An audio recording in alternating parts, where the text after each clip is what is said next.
Good morning, everyone. Happy Wednesday. I had to think about what day of the week it was. I am once again here with my quarantine hair, collared shirt, and as promised yesterday, I'm going to do a book review. And my name is Frank Lavinia. You can find me at franksworld.com, datadriven.tv, and of course, Impact Quantum. Yesterday on the live stream, I did promise I'd do a book review. Today I got off to a little bit later start, so this is going to be a bit of an abbreviated book review. So for those of you watching, this is something I do maybe once or twice a week. I've gotten really great feedback on it, so I'm excited to share the books that excite me, the books that inspire me, in the hopes that I can inspire you. Because let's face it, the world around us could use a little bit of inspiration. All right, so with that in mind, today's book is The Underdog Advantage by Dean Graziosi.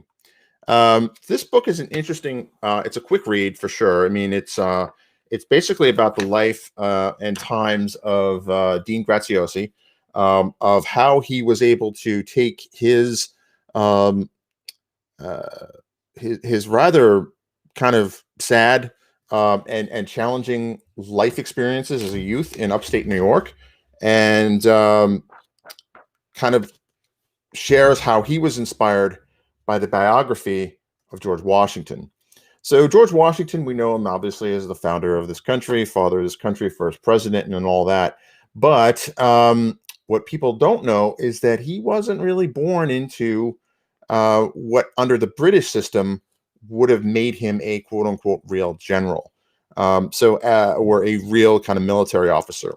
He was American born, so that made him amongst his British officers when he fought with the British during the what most of the world calls the 7 Years' War, what we know in American history as the French and Indian War, and kind of talks about how his career really got off to a rough start in that campaign.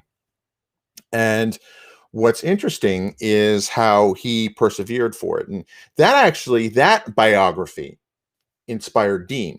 So Dean, I don't want to steal a lot of his thunder of his life, but what's particularly moving to me was this particular line. As an underdog, you almost can't lose. All you have to do is try, because even the attempt is better than where you were before. And that is an interesting kind of reframing of, I mean, he really started at the bottom of the socioeconomic food chain in a small kind of post-industrial town in upstate New York. I forget the name of the town, but it's right on the Hudson River. I've probably driven through it like 20 times because, let's face it, if you're a New Yorker, anything north of Yonkers is officially upstate. I'm sorry. I know there's some folks in Buffalo, they refer to it, or Syracuse. Buffalo, they refer to it as Western New York. And I'm like, what is Western New York? I don't want to get down that sidetrack, but it was really interesting. So what's interesting is, the privileged can ignore their problems for a while. When you're privileged, you can hide the things in your life that you feel are perfect and avoid them. So basically, he compares this to his. He actually was a champion snowmobiler. And his dad had a kind of a body shop. So he grew up around fixing cars and things like that. So what he would do, he would actually race and win because he was up against snowmobilers that had corporate sponsorships, right? Who had money of their own. And he would just take these beat up old snowmobiles and parts of them for very little money and really tweak the engines to get the best performance on them. So what's fascinating about this is that, he was able to really, if he lost a race, he knew exactly what part of the engine to tweak next time, right? Not saying that the sponsored ones had a better or didn't have an understanding of that, but they didn't. They had a mechanic team. Like Dean was a team of one. I think he might have had his cousin or something like that help him load it onto the truck. But I mean, the point is that he was able to take the hardships that made his life hard. Well, that's kind of redundant, isn't it?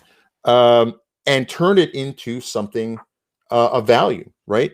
So this is a great book. If you're feeling kind of stressed out, you're feeling that the world is against you, or you've had a really rough start, this book will help you see through Dean's eyes, the reframing of what made life hard for you can actually serve as an advantage. And we see this everywhere. I mean, I think that if you challenge yourself, and I personally feel that one is morally obligated to challenge oneself to grow, right? And that's a whole other conversation. But uh, if you don't challenge yourself, regardless of where you feel you are, because I think a lot of people suffer from imposter syndrome, right? And I think that even if you're not an underdog, you may feel like an underdog. And I think what he points out here from that passage that I read was that if you're an underdog or you feel like you're an underdog, just give it a try. You really have nothing to lose. I mean, even I've done a bunch of these streams now. I forget how many, but I mean, not all of them have been wonderful, right? Some of them were pretty lousy. Some of them I do before I had my second cup of coffee. Actually, I don't think I've had my second cup of coffee yet. So, with that, I just want to, I highly recommend this book, The Underdog Advantage. I read this twice last year. I found it very insightful. Um, there's also an audiobook version. Dean reads it. Dean is an awesome public speaker. He actually created his own infomercials back in the 90s.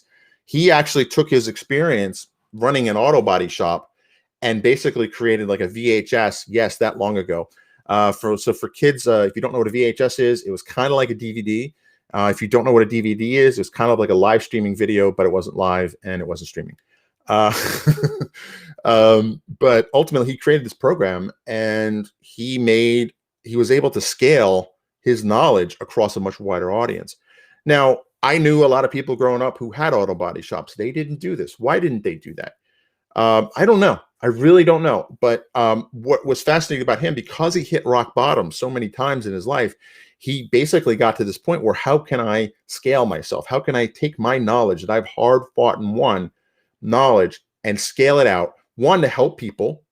Two, to bring in a revenue stream that he could not live in his truck or live in a garage anymore. So he's actually done live streams from his house lately, and let me tell you, he's living pretty well. But it's not about living well. Well, I mean, that's important. But ultimately, it's the idea that he did terrible in school. He did all these things, but he still persevered. He learned how to take those lemons that life gave him and not just make lemonade. I mean, like lemon souffle, lemon cakes. I don't know what other things are made with lemons. I found this an inspirational read. It's a pretty quick read. It's not. He talks about why underdogs have a distinct advantage. Really awesome read. And with that, I do have to hop on another call. I'm delivering a session today, so I figured I would just get this quick in because I made a promise to myself and to you all to actually do the book review today. But I highly recommend this. It's pretty cheap. It's on Audible, I believe, too. So if you don't have an Audible account, and go to thedatadrivenbook.com, and you can get a free audiobook on me. And if you disguise, this is what happens when you do a live stream before your first cup of coffee.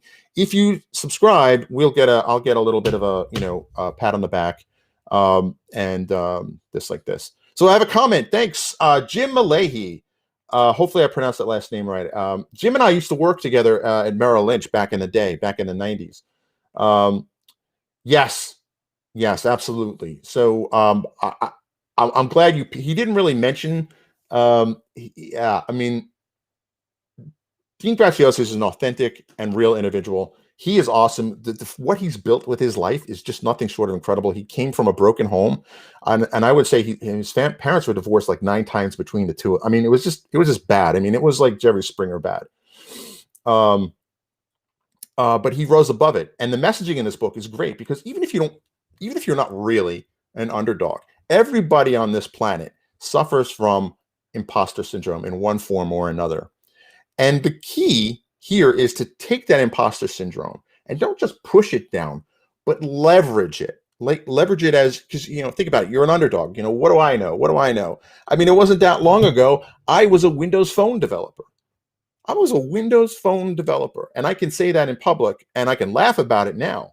But let me tell you, man, when I got riffed, it was hard. it was hard to go, well, what's your primary experience? Windows Phone. Anything else? Windows 8 apps, Windows apps.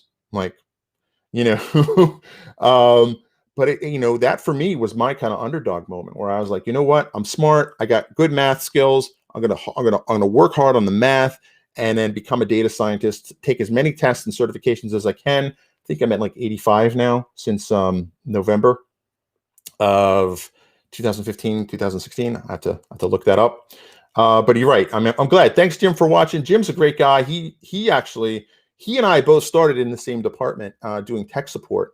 And if you look at his the stuff after his name, he it seems like I can tell you right now, he is just as committed to certification and self-education.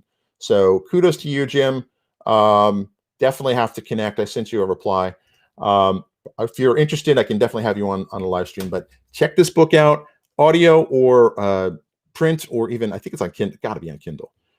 So with that, it is time for me to start my session. So I work for Microsoft. I work in the MTC, or Microsoft Technology Session, and we basically have these usually one day, deep dive, intensive. If it's with the technical decision makers, it's usually 300-400 level. If it's with the business decision makers, it's 1 to 200. Intensive all day sessions. I'm about to start mine in about half an hour. So that I definitely need to caffeinate up for. But the key thing is that if you're a Microsoft account, talk to your account team. They can hook you up with an MTC. MTC is global. It's not just me here in DC.